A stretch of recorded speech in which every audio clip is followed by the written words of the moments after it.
नमस्कार, जय हिंद। राजीव गांधी द्वितीय जो सामान्य ज्ञान प्रतियोगिता है, उसमें आपके 3 पार्ट पहले हो चुके हैं और ये चौथा पार्ट है और इसमें जितने भी इम्पोर्टेंट क्वेश्चन बाकी रह गए तो उन 3 पार्टों में शामिल नहीं हो पाए, उसमें हम बाकी क्वेश्चन डिस्कस करेंगे। एक भी क्वेश्चन फालतू का नहीं होगा, सारे के सारे क्वेश्चन इम्पोर्टेंट होंगे और इसी प्रतियोगिता से रिलेटेड होंगे और ये प्रश्न ज़रूर परीक्षा में आएँगे। तो इस वीडियो को पूरा देखें और हम जो जितने भी प्रश्न देखेंगे वो पूरी तरह से हम डिटेल में देखेंगे ताकि ज़्यादा से ज़्यादा हम रिलेट कर पाएँ और याद कर पाएँ। तो चलिए फिर वीडियो को हम शुरू करते हैं और अगर आपने अभी तक आवेदन नहीं किया है तो आप अभी भी आवेदन कर सकते हैं। 13 और 14 सितंबर को इसका ऑनलाइन एग्ज़ाम होगा जिसमें 60 क्वेश्चन पूछे जाएँगे जो कि आर्थिक भारत और राजीव गांधी सशक्तिकरण और भारत सशक्तिकरण, साहित्य, खेल, कला और आदि से संबंधित होंगे और ज़्यादा से ज़्यादा प्रश्न जो कि राजीव गांधी से ही रिलेटेड होंगे। तो सारे के सारे जितने भी इम्पोर्टेंट प्रश्न हैं वो पार्ट 3, 2 में भी बताएँ और इस पार्ट में भी अच्छे प्रश्न हैं, तो वीडियो को लास्ट तक ज़रूर देखें। तो चलिए वीडियो को शुरू करते हैं और पहला प्रश्न देखते हैं। पहला प्रश्न है, भारतीय राष्ट्रीय कांग्रेस का मुख्यालय कहाँ है? तो जो पार्टी है भारतीय राष्ट्रीय कांग्रेस, कांग्रेस पार्टी आप सभी जानते होंगे, तो उसका मुख्यालय कहाँ है? जो ऑप्शन है मुंबई, अमेठी, दिल्ली व लखनऊ।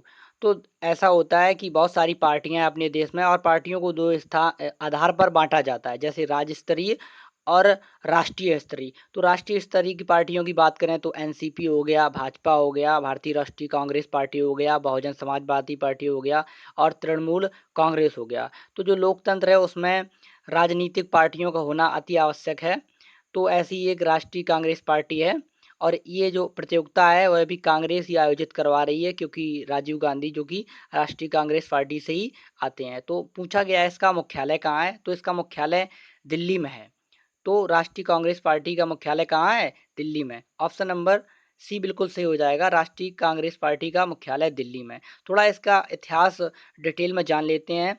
तो इससे पहले वीडियो में भी मैंने बताया, लेकिन इस वीडियो में भी इस प्रश्न के बारे में कुछ जान लेते हैं। जैसे अगर बात की जाए कि इसकी स्थापना कब हुई थी, तो ये सबसे पुरानी राजनीतिक पार्टी है। इसकी स्थापना 28 दिसंबर 1885 को एक अंग्रेज अधिकारी ने की थी जो कि अवकाश प्राप्त था। उसका नाम अगर बात पूछा जाए कि किस अंग्रेज अधिकारी ने या किसने इसकी स्थापना की थी, तो ऑक्टोवियन ह्यूम नाम का जो एक व्यक्ति था, उसने राष्ट्रीय कांग्रेस पार्टी की स्थापना 1885 में करी थी। 28 दिसंबर 1885 इम्पॉर्टेंट डेट है और मुख्यालय की बात हो ही चुकी है, दिल्ली में है इसका मुख्यालय।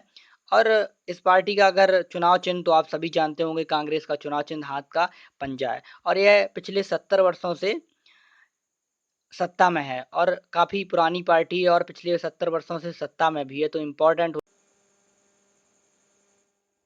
अगला प्रश्न देख लेते हैं। अगला प्रश्न है, इंदिरा गांधी का जन्म कब हुआ था? जो इंदिरा गांधी थी उनका जन्म कब हुआ था? ऑप्शन है 1917, 1918, 1934 व 1919।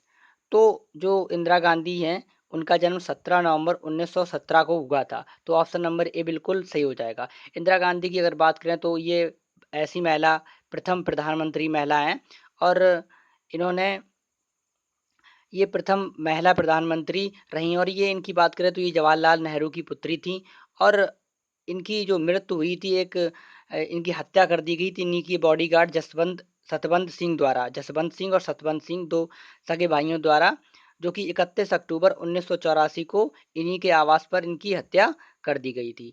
तो ये भारत की प्रथम महिला प्रधानमंत्री थीं और काफ़ी 2 बार प्रधानमंत्री रहीं और इन्हें भारत रत्न से भी नवाजा गया। तो इम्पोर्टेंट हैं और ये राजीव गांधी की माताजी थीं। तो इनसे रिलेटेड जैसे राजीव गांधी हो गए और इंदिरा गांधी और महात्मा गांधी और पंडित जवाहरलाल नेहरू, तो इस प्रतियोगिता में इन्हीं से रिलेटेड प्रश्न पूछे जाने हैं। तो ये इम्पोर्टेंट प्रश्न है, याद रखिए। इंदिरा गांधी का जन्म पूछा जा सकता है कि इंदिरा गांधी का जन्म कब हुआ, तो 1917 में, 17 नवंबर 1917 को इनका जन्म हुआ था। और कहाँ हुआ था, तो प्रयाग में हुआ था, जैसे इलाहाबाद के नाम से जानते थे, पहले जानते थे, अब योगी सरकार ने उसका नाम बदल कर फिर से प्रयाग कर दिया।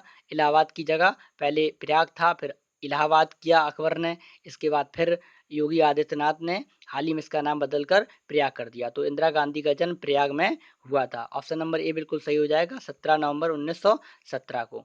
चलिए इंपॉर्टेंट प्रश्न है और हम डिटेल में हर एक प्रश्न को देखेंगे ताकि ज़्यादा से ज़्यादा हम याद करें, और ऑप्शनल प्रश्न आप अपने मन से बनाएंगे ताकि ज़्यादा से ज़्यादा प्रश्न अगर अलग तरीके से पूछा जाए तो भी आपको आ जाए। अगला प्रश्न है, पांचवी पंचवर्षीय योजना का उद्देश्य क्या था? ऑप्शन है गरीबी उन्मूलन, ऑप्शन नंबर बी शिक्षा, ऑप्शन नंबर सी निजीकरण, ऑप्शन नंबर डी आर्थिक नियोजन। तो पांचवी पंचवर्षीय जो योजना थी, पांचवी पंचवर्षीय योजना, उसका उद्देश्य था गरीबी उन्मूलन के साथ आत्मनिर्भरता। तो ऑप्शन नंबर ए बिल्कुल सही हो जाएगा। जो पांचवी पंचवर्षीय योजना थी उसका मुख्य उद्देश्य गरीबी उन्मूलन था और उसके साथ साथ आत्मनिर्भरता की ओर भी देश बढ़े, ऐसा उद्देश्य इस पांचवी पंचवर्षीय योजना का था। अगर ये पांचवी पंचवर्षीय योजना कब लाई गई थी तो 1974 से 1979 के बीच में इस योजना का प्रारंभ किया गया था। तो 1974 और 1979 के बीच में, यानी कि 1974 से 1979 तक, इसे याद रखिए। और इसका मुख्य उद्देश्य गरीबी उन्मूलन था। लेकिन तब से लेकर आज तक गरीबी के लिए बहुत सारी योजनाएं बनी, लेकिन सही रूप से प्रभावी ना हो पाने के कारण अभी भी जस की तस स्थिति बनी हुई। 27% से ज़्यादा लोग अभी भी गरीबी रेखा के नीचे जी रहे हैं। तो फिलहाल में इस आंसर को हम सिर्फ याद रखना है हमें कि गरीबी उन्मूलन जो पंचवर्षीय योजना थी पांचवी, उसमें क्या था, उसका मुख्य उद्देश्य गरीबी उन्मूलन था, यानी गरीबी को हटाना था। ऑप्शन नंबर ए बिल्कुल सही हो जाएगा। चलिए अगला प्रश्न देखते हैं। प्रश्न है, सेबी की स्थापना कब की गई है? जो सेबी है वो है क्या?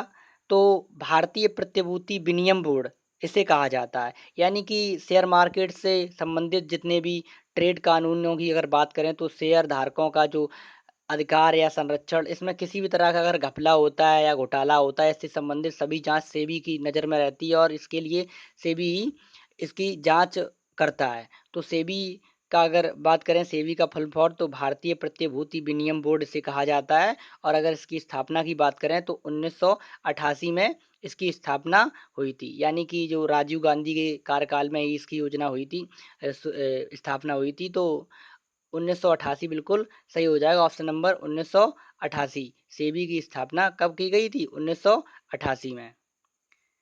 और जो ये जितने भी कार्य जैसे शेयर मार्केट हो गया, शेयर धारकों का जो अधिकार होता है, कहीं इसमें कोई गड़बड़ी तो नहीं होती है, इससे संबंधित सारे कार्य यही देखती है। तो इम्पोर्टेंट है, 1988 याद रखिए। सेबी की स्थापना कब की गई?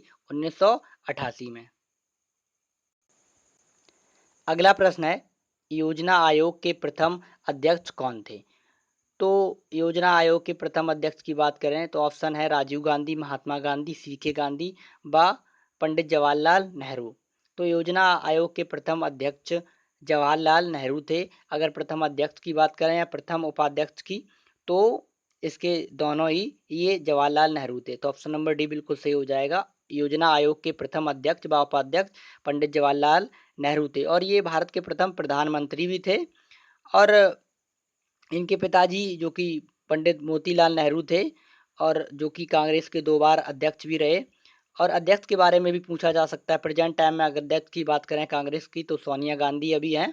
और जो जवाहरलाल नेहरू हैं वो भारत के प्रथम प्रधानमंत्री रहे हैं। अगर योजना आयोग की बात करें तो योजना आयोग की स्थापना कब हुई थी? तो 15 मार्च 1950 को योजना आयोग की स्थापना हुई। 3 चीज़ें आप याद रखिए। योजना आयोग के प्रथम अध्यक्ष पंडित जवाहरलाल नेहरू थे और इसका स्थापना कब हुआ? तो 15 मार्च 1950 को इसकी स्थापना हुई। इंपॉर्टेंट है, याद रखिए। अगला प्रश्न है, विश्व व्यापार संगठन का सदस्य कब बना? यानी कि वीटो का जो अध्यक्ष भारत कब बना, यानी कि इसमें शामिल कब हुआ, इसमें सदस्यता कब ली भारत ने?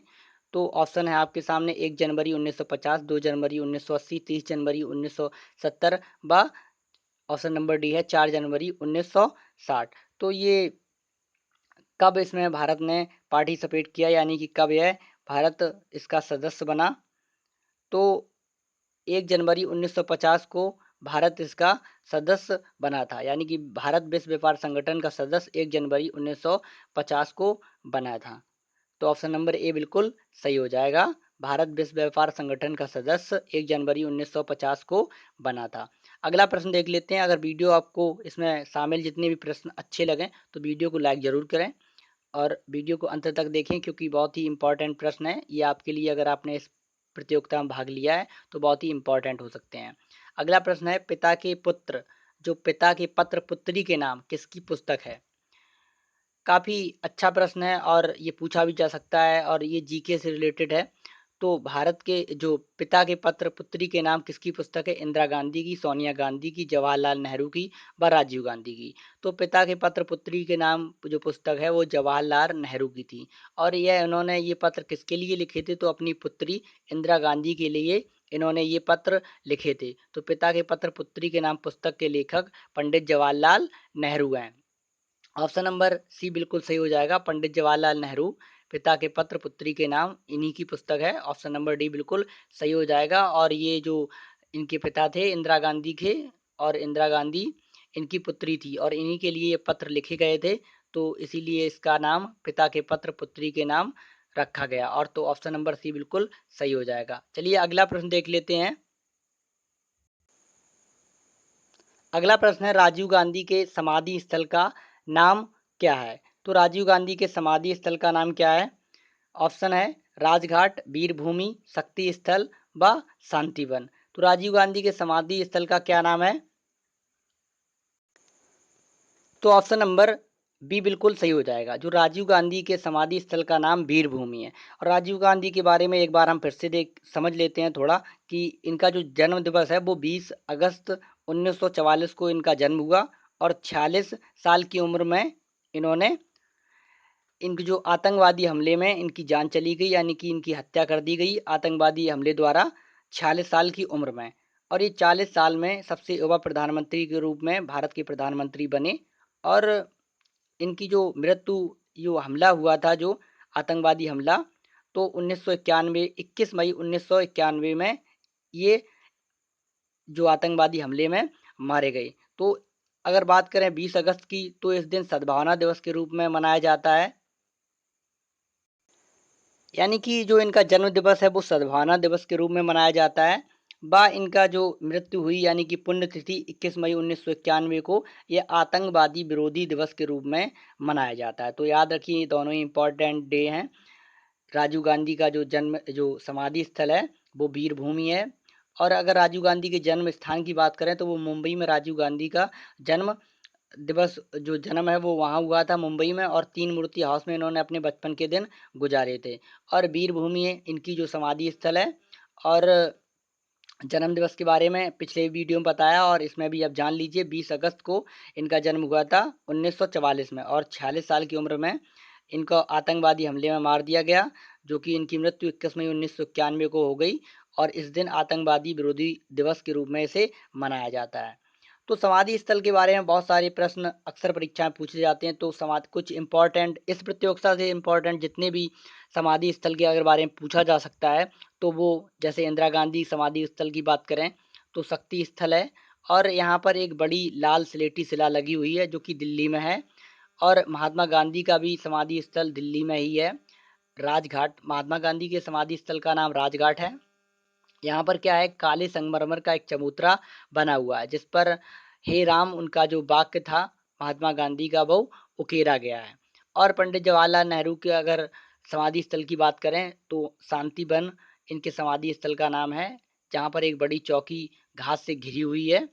तो शांतिवन पंडित जवाहरलाल नेहरू के जो समाधि स्थल है उसका नाम है। पूछा जा सकता है महात्मा गांधी का या जवाहरलाल नेहरू का, तो सारे के सारे इसमें मैंने शामिल कर लिए हैं ताकि किसी भी अगर पूछा जाए तो आप याद रखिए। और अगर ये भी पूछा जा सकता है वहाँ पर क्या पहचान है उसकी, तो जैसे अगर जवाहरलाल नेहरू की बात करें तो शांतिवन में एक चौड़ी बड़ी चौकी घास से घिरी हुई बनी है जिसे शांतिवन उनका समाधि स्थल है। और राजीव गांधी इम्पोर्टेंट हैं, इनके समाधि स्थल का नाम वीरभूमि है।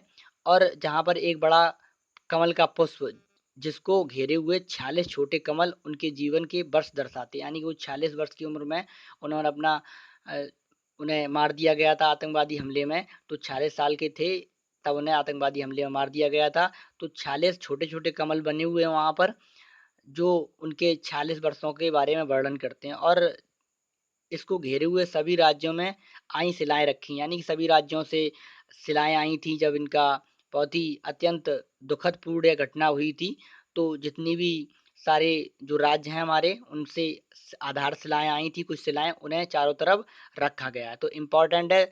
और इस वीडियो से रिलेटेड जितने भी इम्पोर्टेंट प्रश्न आपको अगर अच्छे लगे हों तो वीडियो लाइक ज़रूर करें, और जितने भी समाधि स्थल पूछे जा सकते हैं इस प्रतियोगिता में, वो सारे के सारे इसमें हमने शामिल कर लिए हैं। और अगर अदर की बात करें तो जैसे भीमराव अम्बेडकर इम्पोर्टेंट है, इनकी जो भूमि है उसको क्या कहा जाता है, चैत्रा भूमि है, समाधि स्थल इनके नाम का, इनका जो समाधि स्थल है वो चैत्रा भूमि है। और किसान घाट की अगर बात करें तो ये चौधरी चरण सिंह का समाधि स्थल है। तो इस वीडियो में बस इतना ही।